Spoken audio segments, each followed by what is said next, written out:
দর্শক, আয়োজনের শুরুতেই যাব বাংলাদেশ শিল্পকলা একাডেমিতে, যেখানে শিল্প স্থাপনা শিল্পাঙ্গন ধ্বংসের বিরুদ্ধে মানববন্ধন করছেন দেশের সংস্কৃতি অঙ্গনের মানুষেরা। শুনবো কি বলছেন তারা।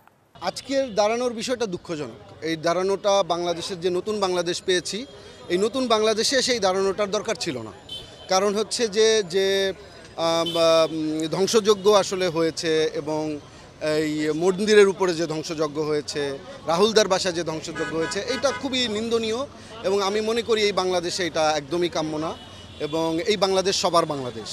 এবং এখানে যেন এরকম না হয় যে, আমি খুবই অ্যাপ্রিসিয়েট করি মন্দির পাহারা দিচ্ছে মাদ্রাসার ছেলেরা অথবা আমাদের যারা প্রগতিশীল আছে তারা, কিন্তু আমি মনে করি এই স্বাধীন বাংলাদেশে কেন পাহারা দিতে হবে? আসলে এই মানে যার যার ধর্ম যার যার বিশ্বাস শেষে পালন করবে, এখানে সবাই সবাইকে অ্যাপ্রিসিয়েট করবে এবং সবারটা সবাই করবে।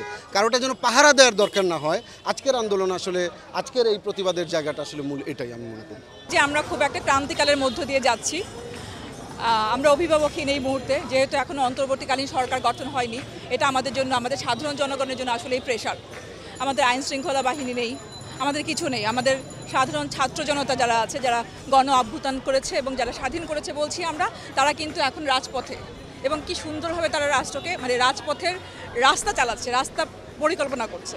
কিন্তু আমরা একটা কথা হচ্ছে, আমরা যে স্বাধীনতার কথা বলছি, যে গণ অভ্যুত্থানের কথা বলছি, সেই স্বাধীন দেশে এই যে অরাজকতা চললো, যে সাম্প্রদায়িক নিপীড়ন হলো, এটা তো আসলে আমরা চাইনি। আমরা কি চেয়েছি? আমরা কি এই জন্য কি আমরা প্রাণ দিয়েছি? দেইনি তো।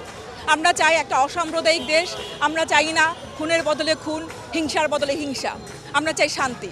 দেশব্যাপী যে অরাজকতা চলছে সেটার বিরুদ্ধে এবং সেটার শোক প্রকাশ করতে আমরা জানি যে অনেক ভাস্কর্য ভেঙে ফেলা হচ্ছে, অনেক শিল্পীদের বাছাই করে করে, এটা মনেই হয় যে বাছাই করে করে তাদের উপর আক্রমণ হচ্ছে, তাদের বাসায় আক্রমণ হচ্ছে, সংখ্যালঘুদের উপর নির্যাতন হচ্ছে, অত্যাচার হচ্ছে।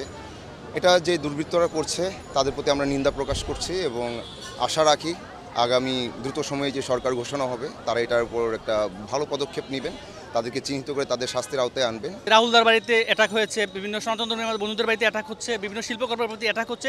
এটার প্রতিবাদে আজকে আমরা দাঁড়িয়েছি। এটা রোধ হোক, এটা আমরা চাই না। এমন বাংলাদেশ আমরা চাই না।